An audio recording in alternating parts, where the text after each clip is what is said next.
Well, hello there.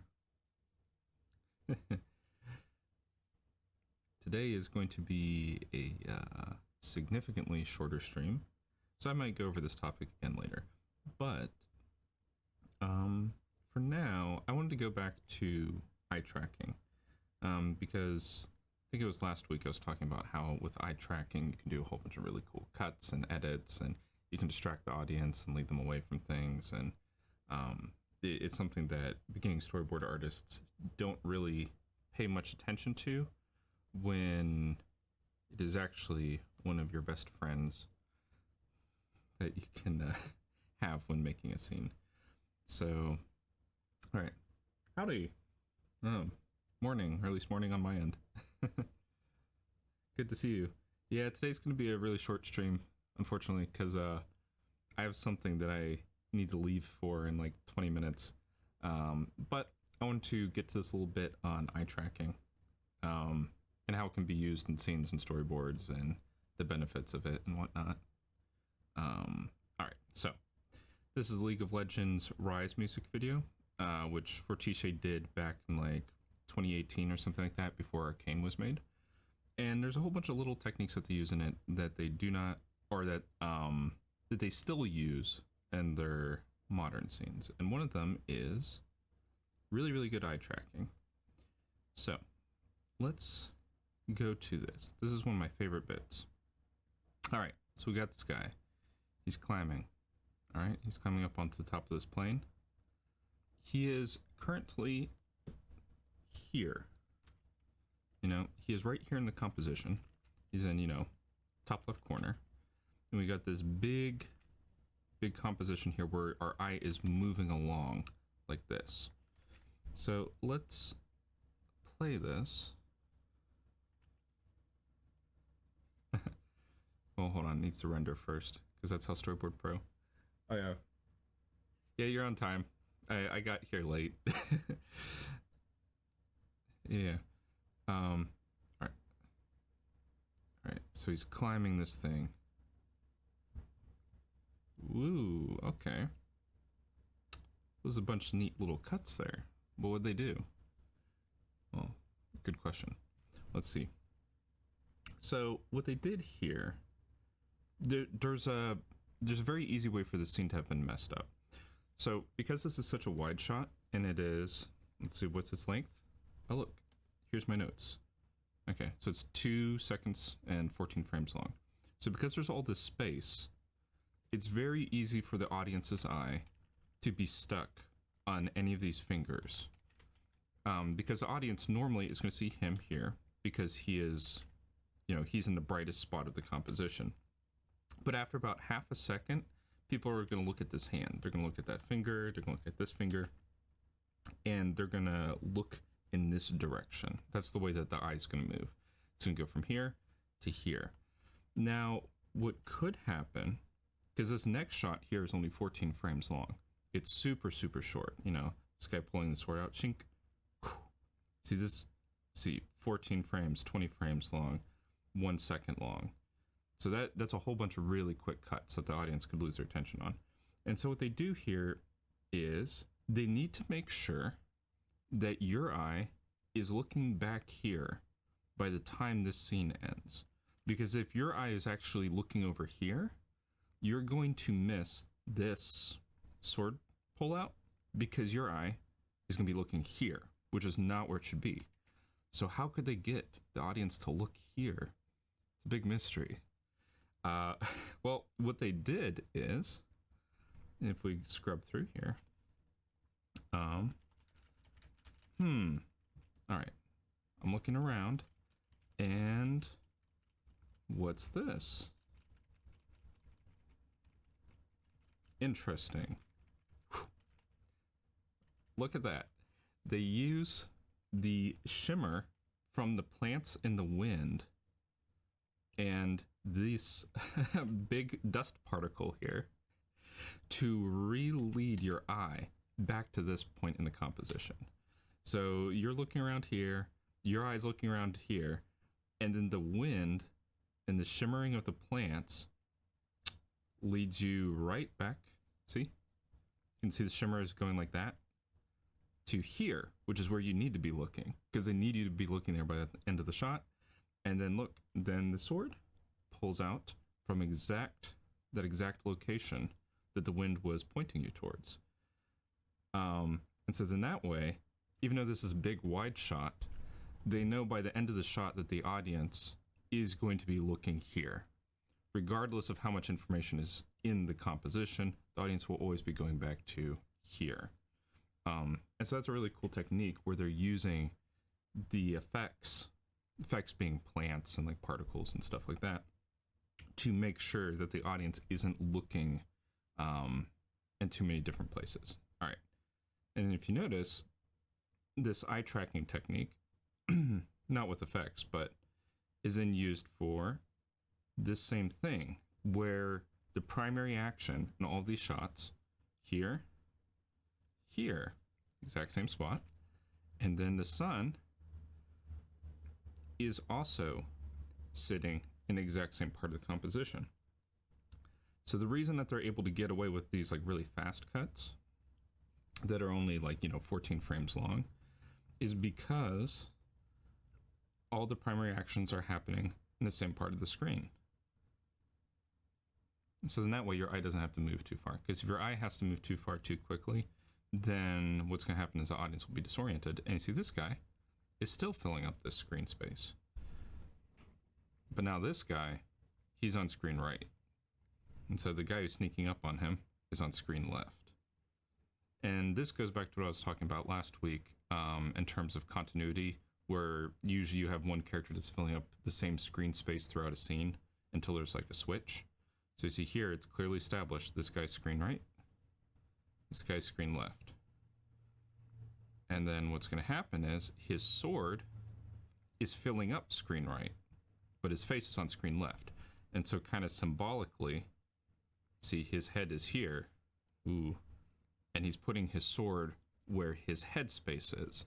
So between these two shots, it feels like his sword is on his head. So it's like, okay, he's about to stab him in the back of the head. And so it's a neat little technique that you can use where a weapon or something like that will fill up the screen space of where a person was in the previous shot or in the next shot. So then that way the audience feels like that weapon is close to that person. Even if in space it physically isn't. Because, in space, this sword is, it's like 10 feet away from him, something like that. But between these two cuts, it feels like it's right on top of him. All right. So let's go. Ooh, he does this cool sword pull. You see throughout this scene, it's pretty consistent. One character, okay, they just did a reverse. Things are cool. He's going from screen left to screen center right. Oh no, reversal. Now he's on screen left. So you see now at the end of this action scene, the guy who is on screen right is now on screen left. The guy who is on screen left is now on screen right. And that's to show that they've swapped places where the attacker, the predator, has become the prey. And the visual shows that in the background with the clouds. All right, so let's get back to eye tracking and visual effects and cool things like that. Okay. Let's see. Yep, we got the same thing here in this sequence. So throughout this music video, this character is going from left to right. So here, all right, I'm actually gonna let this play. It's gonna render for a little bit because Storyboard Pro has to render out any videos beforehand. Oh man. And also it doesn't have the music, which is the thing that would get me copyright striked. Because this is a commentary and you are allowed to do commentaries / teaching over videos and material. Just don't use the music. It's a big thing that's scary. All right. Yeah, you can't see the rendering sign on the screen, but I can. It's a little pop-up. Okay. All right. Yep. So what we have here, see, I have a little red line that's already drawn there, is that we have a character across multiple shots, consistently being on the same line of action, which that is, he's, you know, screen right. he's on the third line of screen right, because you know rule of thirds where compositions are broken up into, like, you know, grids. He's hovering right on the screen right third line. So what this is doing is that, because this is supposed to be a downbeat in the scene, because this isn't supposed to be super intense or exhilarating like the previous action scene where, you know, characters are flying around and slicing each other. This is just supposed to show a sense of rhythm and progression. And so the progression in this scene is just him going in vertical space. So you see here, they use the spear right here, to set up that this is going to be our progression line. And so he moves right onto it. So he starts at the bottom of this progression line. And as he's climbing, see, they just cut to the next shot, but he's actually still technically on that line. And so he's getting a little higher up the line, but maybe he's not. He's still really far, because you see he's down here at the bottom third mark. And then he eventually climbs up here. So now he's higher up. So this is just a very easy way to, if you're storyboarding a montage or something like this, to make sure that the character is in the same spot or on the same line across multiple shots. That way, again, the audience has more time to actually look at the background and things that are happening. That's one of the benefits of it, is because if you know where the character is throughout every shot, you can actually give the audience more freedom to look around. Like, you see, here's this screaming face of this person who's frozen. And because you know, as an audience, that, okay, our character is always going to be there, you can then look and go like, ooh, what's that? Because you know you're not needing to track him for that long. All right, so this is a cool shot. More cool shots. He's here. I don't think I'm going to go over this action scene. There's actually a lot of really cool things going on in it, but it is not the primary scene that I want to talk about. It is still cool, but there are other things I want to discuss. All right. Ooh. Okay. Ooh, yeah. Already drew the arrows in on this. Okay. So this is a fun little bit where these two characters are first meeting each other. And this whole scene, this character's been moving from screen left to right. So he's been going left to right throughout the whole music video. And his goal is obviously to get to screen right. And he's in this misty location where there's, you know, apparently no enemies, and he thinks he's at the top. And so he gets really, really far to screen right. And right as he gets there, this itty bitty person shows up who's going to screen left, going in the exact opposite direction as him. Which then that, see, he turns. Yep. And again, eye tracking. So where's the primary action in this scene? The primary action is actually now this person in the background moving, because we're interested in them moving. And then that is exactly where, let's see, it should be where he moves his head to. Yep, there it is. So you see, his face is now exactly where the primary movement was. And so, as I was saying beforehand, with eye tracking, it makes cutting and editing smoother and more efficient. And you can get away with some really weird things and some cool shots and techniques that would normally be breaking the 180 rule or something like that, but because of eye tracking, you can kind of slip by it. This isn't one of those examples, but I'll eventually get to one of those. Maybe not in this video, but in another one. Or stream, I guess. So yeah, there. Oh, cool. Let's see, camera's moving right to left. And so now we're, ooh, who's this guy? Who's this nerd with a book? Oh man, it's some sort of League of Legends thing. Okay. So you see here, I've already indicated this. So we cut to this guy. He's on screen right. Now the area of focus is on his blade.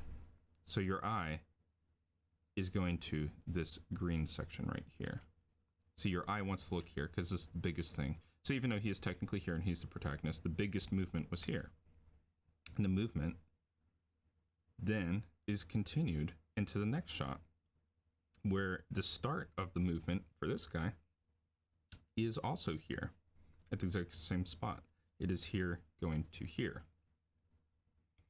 And so they made sure to, you know, keep that in mind, that the audience would be looking here when they were setting up this shot. So good job layout artists and, you know, everyone who worked on this. Yep. It's like, ooh, man, is he gonna attack? What's gonna happen? And boom. All right. So cool stuff happens. They fight. I really like that shot. Neat things. Now we're getting to, all right, one of my favorite bits. Okay, here we go. All right, so we got this guy over on screen left. He's now really far on screen left, to show, you know, there's all this negative space here to show that his back is against the wall, essentially. So he's over here, and then what happens is the spear, you know, hits right there so that it's, you know, pushing him even further back. He's really against the wall now. And so this spear, you know, between cuts, fills the exact same screen space. It's right there. And when he runs up, I know I drew this out the other day. He runs up, he smacks the spear with his spear, which motivates the camera to move up. And he's in the air. And so what he's about to do is he's about to swing in this direction. So he's about to swing like that. And the spear is also right next to him in this shot. And look at this. Okay, I know.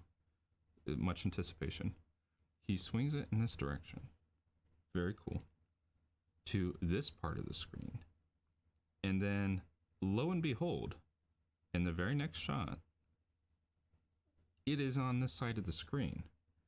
However, that is not the direction he was swinging at all. He was swinging, you know, from his perspective, right arm towards his left side.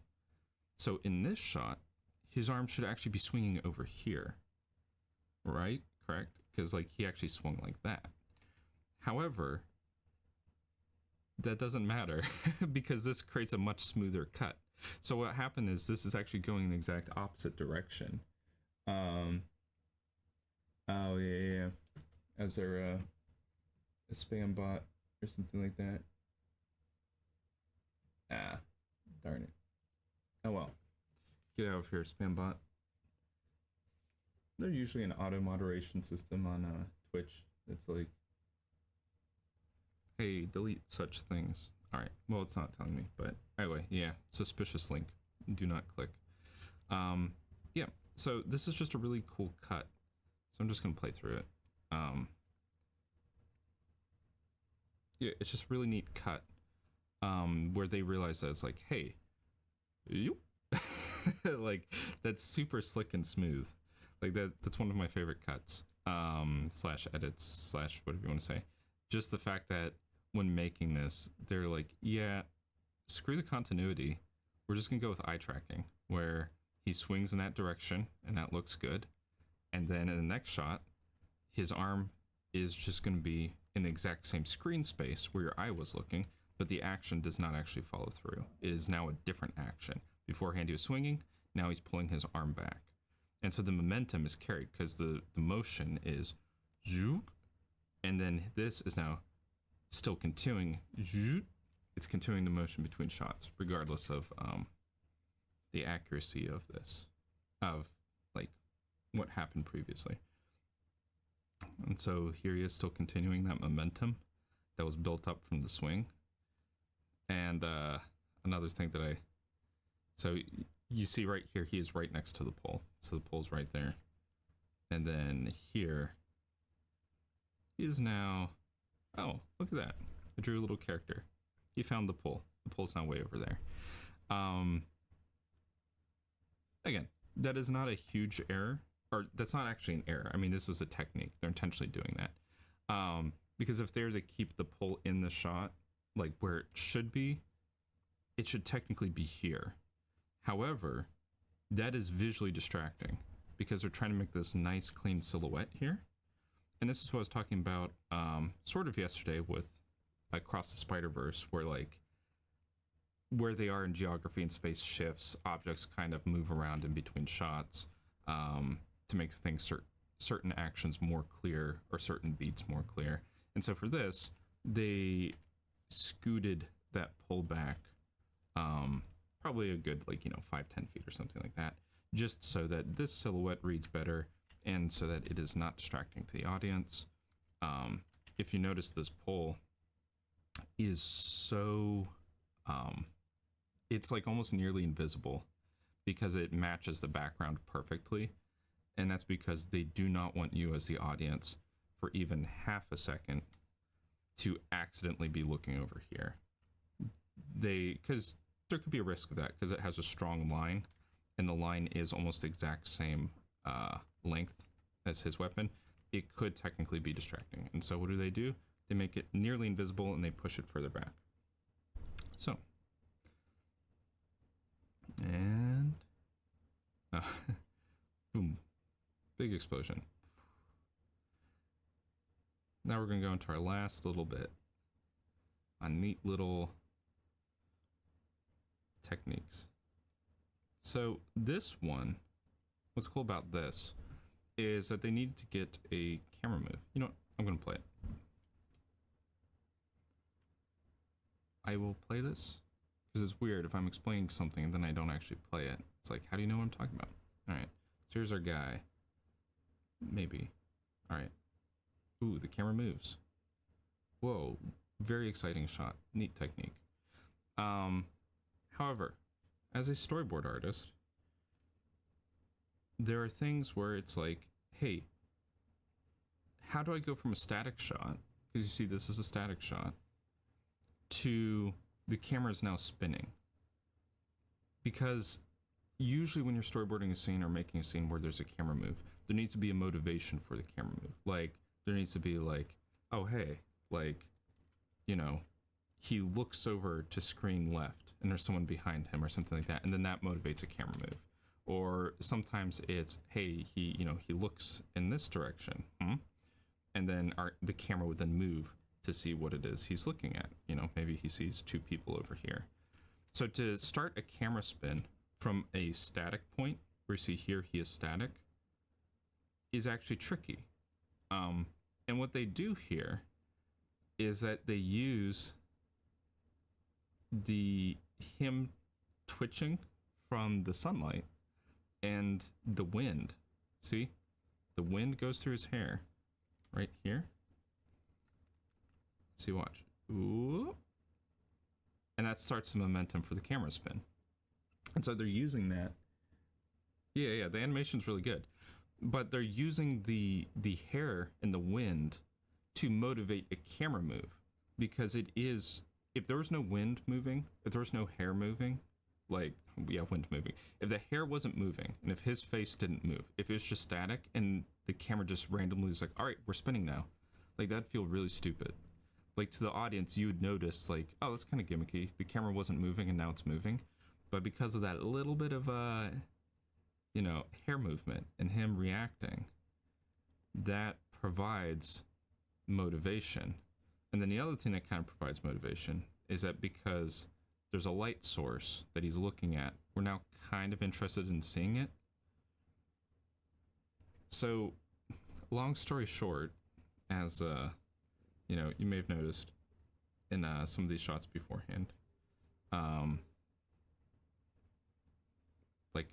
this earlier action scene that we were looking at, is that to get the audience to look in the right direction and get things to move correctly, you can sometimes use background elements and effects to get things working, to get shots flowing in the correct manner.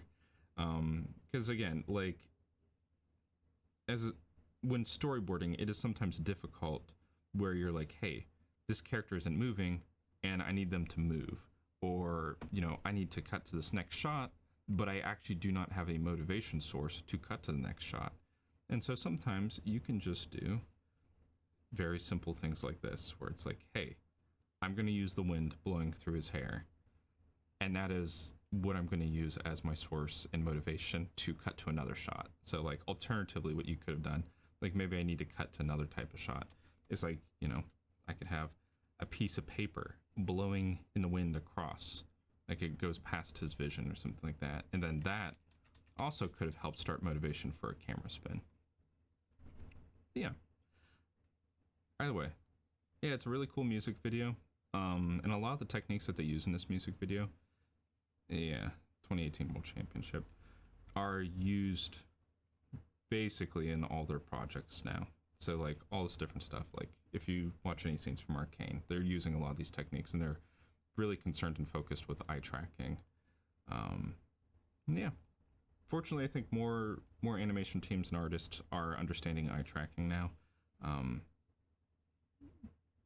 Just because I've noticed, like on LinkedIn, when people post their storyboards and work and stuff like that, I'm like, ooh, it's like this storyboard artist really cares about their eye tracking, and it always looks really good.